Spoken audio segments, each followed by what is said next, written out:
사실 아가가 열날 때 가장 무서운 것 같거든요.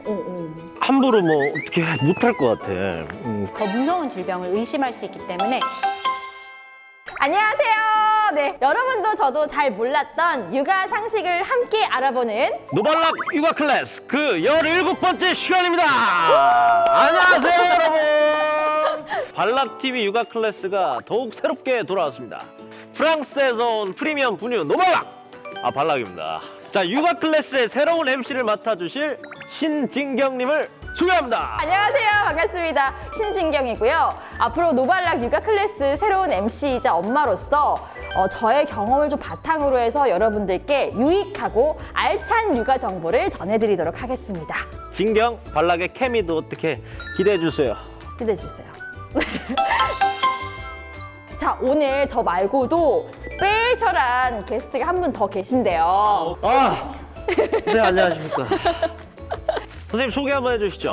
네, 안녕하세요. 저는 서울 베스티안 병원의 소아청소년과 의사 신정욱이라고 합니다. 반갑습니다. 반갑습니다. 자, 오늘의 주제는 우리 아이 응급 대처 편입니다. 이 소아청소년과는 어떤 곳인지 원장님께서 설명 좀 해주시겠어요? 아기가 태어났을 때부터 만 18세 전후의 청소년까지 진료하고 그리고 치료를 하는 과입니다. 아이들이 보통은 어른과 달리 면역이 많이 떨어져 있어서 그 질병에 이완되기가 쉬운 특징이 있습니다. 장염이라든지 감기 같은 질환뿐만 아니라 약물 중독이나 아니면 이물질 섭취, 외상 같은 그런 질병들도 저희가 다루고 있습니다. 저희 신정 원장님 초대한다니까 또 발락TV 애청자분들께서 아이들의 응급 상황에 대한 질문을 정말 많이 남겨주셨어요. 그중에 딱 5분만 선정을 해서 저희가 Q&A 시간을 가져보도록 하겠습니다. 네, 바로 그 첫 번째 질문은 아이가 배가 아프다고 말을 하다가 갑자기 토할 때가 있어요. 가정에서 토했을 때 어떻게 대처해야 할까요? 늦은 시간이라서 병원에 가지 못할 때 응급약으로 어떤 약을 구비해 놓으면 좋을지, 토하고 나서 물을 많이 마시게 해줘도 되는지 대처 방법이 궁금해요 라고 질문을 남겨주셨어요.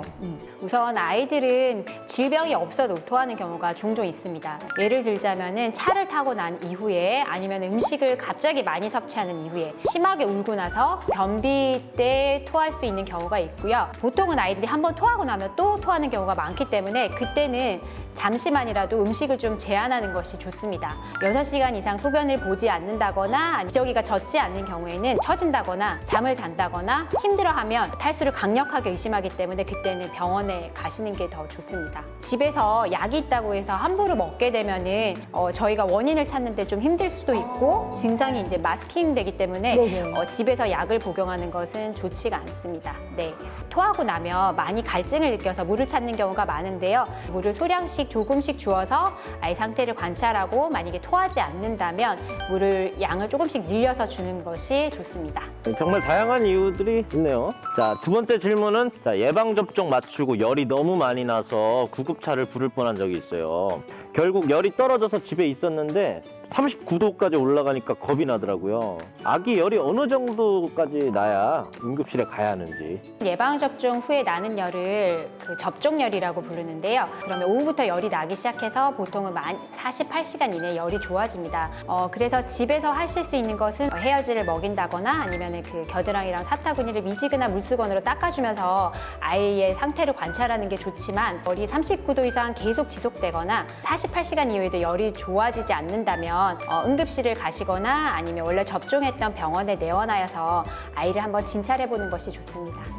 진경 씨도 그 아이가 열이 올라서 긴급했던 상황이 있었어요? 긴급한 거는 모르겠고 저는 이제 자는 아이에게 이제 해열 좌약도 넣어보기도 하고 좀 이제 잘 놀기만 하면 괜찮다라고 하셔가지고 넘어갔던 적은 좀 있었던 것 같아요. 다음 세 번째 질문을 한번 넘어가 보도록 하겠습니다. 네. 밤에 갑자기 열이 날 때 육아 선배맘들이 아이 옷을 벗겨서 손수건에 물을 적셔서 닦아주거나 탕목욕을 시키라고 하는데 그게 정말 효과가 있는지 궁금합니다.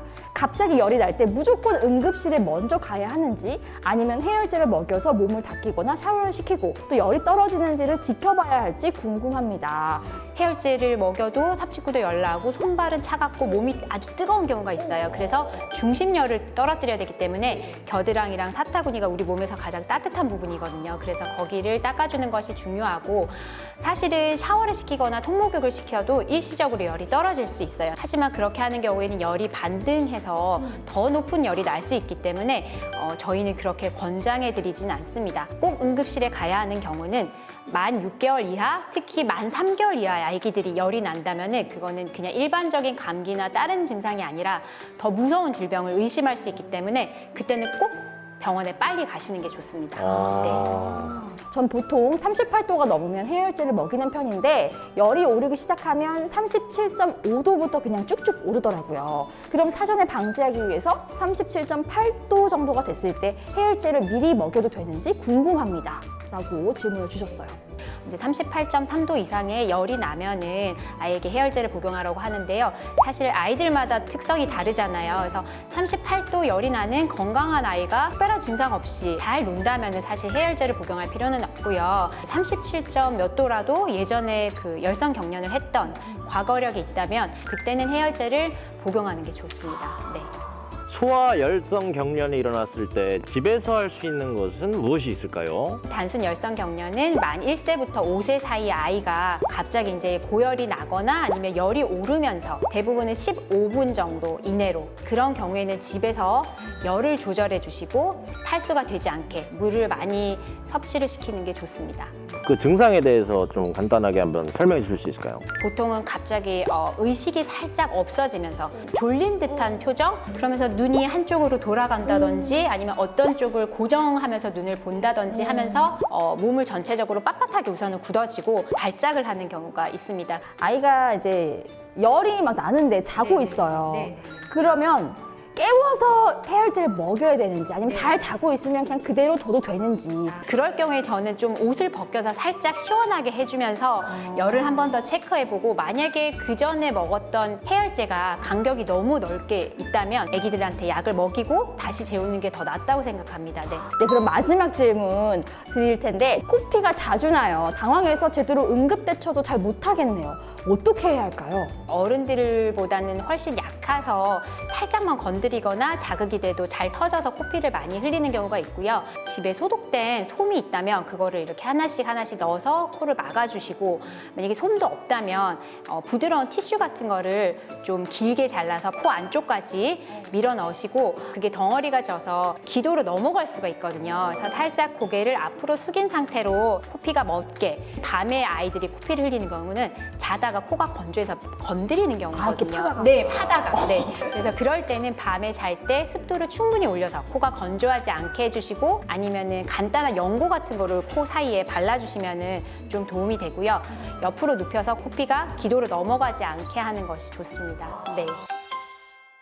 네, 오늘은 특별 게스트 우리 신정욱 원장님과 함께 우리 아이 응급대처 다양한 정보 그리고 Q&A 시간을 가져봤는데요. 예, 선생님 덕분에 진짜 많은 분들의 궁금증 해결해드리고 정말 좋은 정보를 이렇게 제공해드린 것 같아요. 원장님은 오늘 어떠셨어요? 너무 즐거웠고요.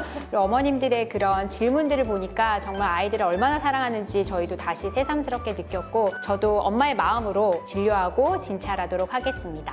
다음번에도 불러주세요. 저희 진짜 부릅니다.